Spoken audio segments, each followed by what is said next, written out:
नमस्कार, आप देख रहे न्यूज 18। मैं हूं आपके साथ मेनका चौधरी। स्वागत है आपका महासंग्राम में।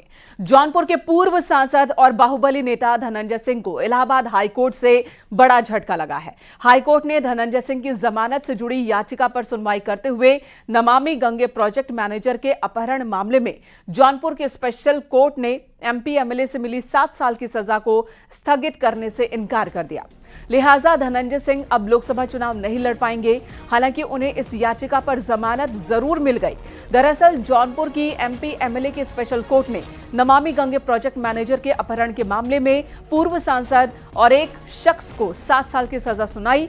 कोर्ट के इसी फैसले के खिलाफ सजा निरस्त करवाने के लिए धनंजय सिंह पहुंचे थे। आपराधिक पुनरीक्षण के तहत अपील दाखिल की थी, लेकिन आज अदालत ने इनकार कर दिया। उन्हें राहत देने से जमानत मंजूर हो गई है, लेकिन 7 साल की सजा बरकरार है, जिसकी वजह से वो चुनाव नहीं लड़ पाएंगे। आज बताइए कि कोर्ट ने क्या जजमेंट सुनाया है और इसके क्या नतीजे होंगे, इससे क्या फर्क पड़ेगा? देखिए, ऑनरेबल हाई कोर्ट ने हमारे सबमिशन को कंसीडर करते हुए फिलहाल हमारे सेंटेंस को सस्पेंड कर दिया है, सज़ा को स्थगित कर दिया गया है और हमको बेल ग्रांट कर दी गई है। सर, लेकिन क्या इसके बाद वो चुनाव लड़ पाएंगे? नहीं, फिलहाल जो हमारी मेन प्रेयर थी कन्विक्शन को सस्पेंड करने की, वो उसको अभी ऑनरेबल हाई कोर्ट ने अलाउ नहीं किया है और जजमेंट लोड होने दीजिए। उसको हम लोग डिटेल स्टडी करेंगे। उसके बाद देखेंगे कि इसमें क्या चीज़ें हमसे छूट गई थी या कौन सी चीज़ें ऐसी थी जिसको हम लोग टेकअप नहीं कर पाए, और इसके लिए हमारे पास फर्दर विकल्प खुला है। हम ऑनरेबल अपेक्स कोर्ट में इसको चैलेंज करेंगे, सुप्रीम कोर्ट में इसको चैलेंज करेंगे।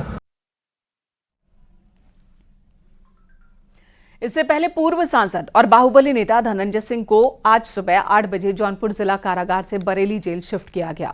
पुलिस के मुताबिक शासन के आदेश पर उन्हें शिफ्ट किया गया। धनंजय बीते 6 मार्च से जौनपुर के जिला कारागार में बंद थे। धनंजय को कड़ी सुरक्षा व्यवस्था के बीच एम्बुलेंस से बरेली जेल लाया गया। धनंजय सिंह की पत्नी श्रीकला रेड्डी बीएसपी के टिकट पर जौनपुर से लोकसभा चुनाव लड़ रही हैं। धनंजय सिंह की कल से तबीयत ठीक नहीं बताई जा रही है। कल डॉक्टर्स की एक टीम जेल पहुंची थी इलाज के लिए। धनंजय सिंह का जौनपुर जिला जेल से ट्रांसफर के बाद सियासी पारा चढ़ गया है। सियासी हलकों में सवाल उठने लगे हैं कि अचानक सरकार को ऐसी कौन सी जरूरत सामने दिखी जो जेल में बंद धनंजय सिंह की जेल बदलनी पड़ी। उनके जुड़े समर्थकों ने बताया कि बीजेपी की सोची समझी रणनीति के तहत जो है इनको यहां से ट्रांसफर किया जा रहा है ताकि चुनाव को प्रभावित किसी तरीके से ना कर सके। हालांकि इस विषय में कोई भी आधिकारिक तौर पर किसी ने कोई बयान देना अब तक जरूरी नहीं समझा है। मनोज सिंह पटेल, न्यूज 18, जौनपुर। धनंजय सिंह की पत्नी श्रीकला रेड्डी बीएसपी के टिकट पर जौनपुर से चुनाव लड़ रही हैं। श्रीकला रेड्डी ने आज प्रेस कॉन्फ्रेंस की और धनंजय सिंह की जान को खतरा बताया। उन्होंने कहा कि उनका सिंदूर और मंगलसूत्र खतरे में है, उसे बचाने की उन्होंने गुहार लगाई। ये लड़ाई किसी एक जाति या धर्म की नहीं है। ये लड़ाई होगी अपने बहू के सिंदूर और मंगलसूत्र को बचाने की, आपके अपने बेटे के जान को बचाने की, जौनपुर का सम्मान को बचाने की। आप सबके सामने में अपना आंचल फैलाकर हूँ कि अपना प्यार, आशीर्वाद और साथ मेरी झोली में डाल दीजिए ताकि संकट की इस घड़ी में मुझे ताकत मिल सकते और मैं आपके बेटे और अपने सुहाग की रक्षा कर सकती हूँ। इधर कांग्रेस के घोषणा पत्र पर प्रधानमंत्री मोदी का हमला जारी है। कांग्रेस पर एक बार फिर उन्होंने हमला किया, मुस्लिम आरक्षण के मसले को उठाया। उन्होंने कहा कि कर्नाटक में पिछले दरवाजे से ओबीसी में मुसलमानों को शामिल कर ओबीसी आरक्षण को कम कर दिया गया है। अब कांग्रेस यही मॉडल पूरे देश में दोहराना चाहती है। उन्होंने पूर्व प्रधानमंत्री मनमोहन सिंह के पुराने वीडियो का भी जिक्र किया और दोहराया कि किस तरह से देश के संसाधनों पर पहला हक मुसलमानों का है। ये कांग्रेस की सोच है।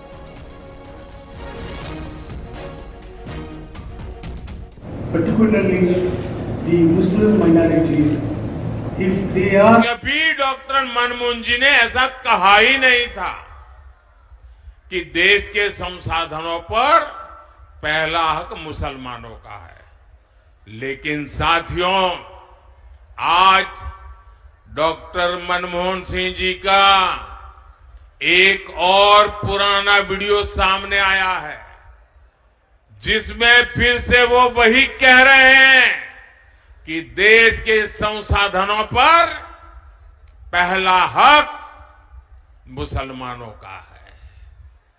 और ये वीडियो सामने आने के बाद कांग्रेस और उसका इकोसिस्टम जो आए दिन मोदी को गालियां देता था, आज उनको जैसे सांप सूंघ गया है, सांप सूंघ गया है।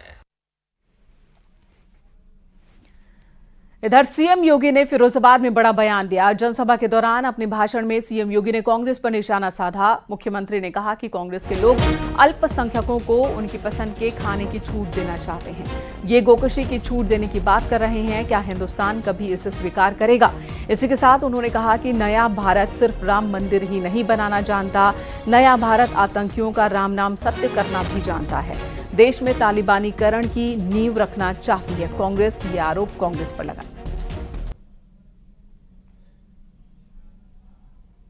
आज पाकिस्तान या देश का दुश्मन भारत की सीमा में नहीं घुस सकता।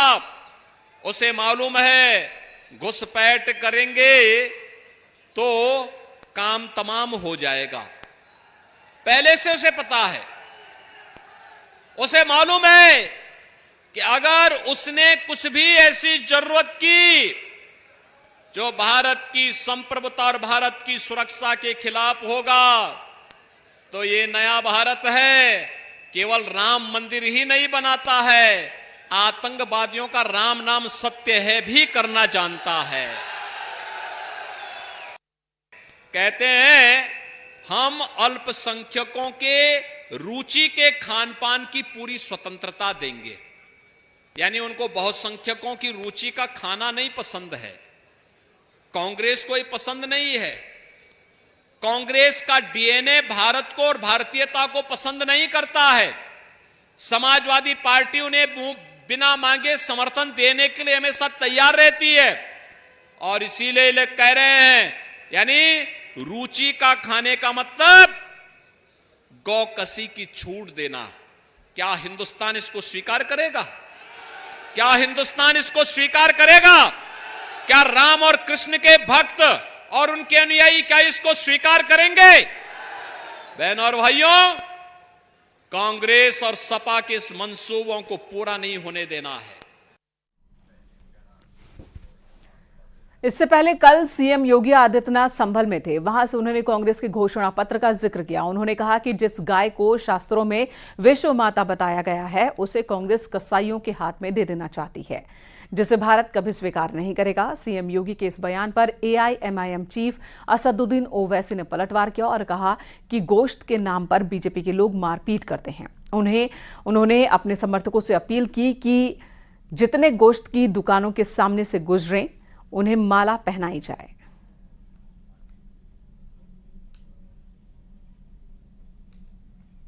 संख्यकों को उनकी पसंद की खाने की स्वतंत्रता देंगे, यानी वह गौकसी कराने का खुली छूट देंगे। क्या आप गौकसी को छूट देंगे क्या? अरे इन बेशरम लोगों को देखो ना, भारत की आस्था के साथ कैसे खिलवाड़ कर रहे हैं। कह रहे हैं उनको खुली छूट देंगे। अरे कैसे हो सकता है? जिस गाय को हम माता मानते हैं, जिसको हमारा शास्त्र कहता है कि गाओ विश्वस्य मातरा, उस गौ माता को एक काटने के लिए देंगे कसाईयों को। क्या हिंदुस्तान इसको स्वीकार कर पाएगा क्या? और मैंने सुना है गोश्त के नाम पर मारा जाता है। मैं एक गोश्त की दुकान पर गया, बल्कि कहना चाह रहा हूं बीजेपी वालों को, अब जितने पैदल दौरे होंगे, हर गोश्त की दुकान के सामने मेरे को फूल कार पिनाना।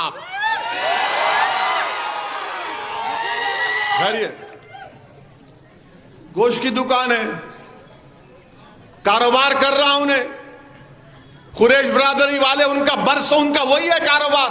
ने आप वहां जाके बोले रेहान बीफ शॉप मुबारक, अरे क्या है उसमें? मैं इडली की दुकान पे जाके इडली डोसा वड़ा खाया। इडली जिंदाबाद बोले तो तकलीफ नहीं आपको, वड़ा जिंदाबाद बोलूं, डोसा जिंदाबाद बोले तो तकलीफ नहीं है आपको।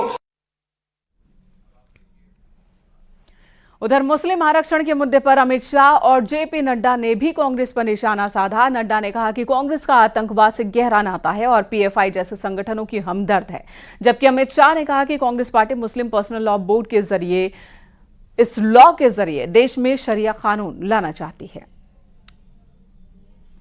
जहां कांग्रेस होती है वहां बम फूटते हैं कि नहीं फूटते हैं? आपने देखा सिद्धारमैया ने पीएफआई के केसेस वापस लिए थे कि नहीं लिए थे? इनको खुला छोड़ा था कि नहीं छोड़ा था? हुबली जैसी घटनाएं घटी है कि नहीं घटी है? और यहां की सरकार चुप बैठी है कि नहीं बैठी है? ऐसे लोगों को आगे आने देना है क्या? जब जोर से बोलो, ऐसे लोगों को आने देना है क्या? मित्रों, ये पीएफआई के हमदर्द हैं। हम आते हैं तो पीएफआई एसडीपीआई बैन करते हैं, ये आते हैं तो उनको बुला बुला कर निमंत्रण देते हैं। बोलो, ऐसे लोगों को रहना है क्या? कांग्रेस ने अपने घोषणा पत्र में अपीसमेंट की उनकी पुरानी आदत को फिर से एक बार रिपीट किया है। कांग्रेस के घोषणा पत्र में पर्सनल लॉ को हम आगे बढ़ाएंगे, ये बात की है। मैं राहुल गांधी जी को पूछना चाहता हूं, पर्सनल लॉ को आप आगे बढ़ाएंगे तो क्या ये देश अब शरिया के आधार पर चलेगा? किस प्रकार का पंथ निरपेक्ष संविधान आप इस देश में चाहते हैं? हमारा संविधान पंथ निरपेक्ष है। देश के कानून धर्म के आधार पर नहीं बन सकते। भारतीय जनता पार्टी ने अपने घोषणा पत्र में स्पष्टता के साथ कहा है, हम यूनिफॉर्म सिविल कोड को लाएंगे। यहां रुकेंगे एक छोटे से ब्रेक के लिए। खबरों का सिलसिला ब्रेक के बाद भी जारी है।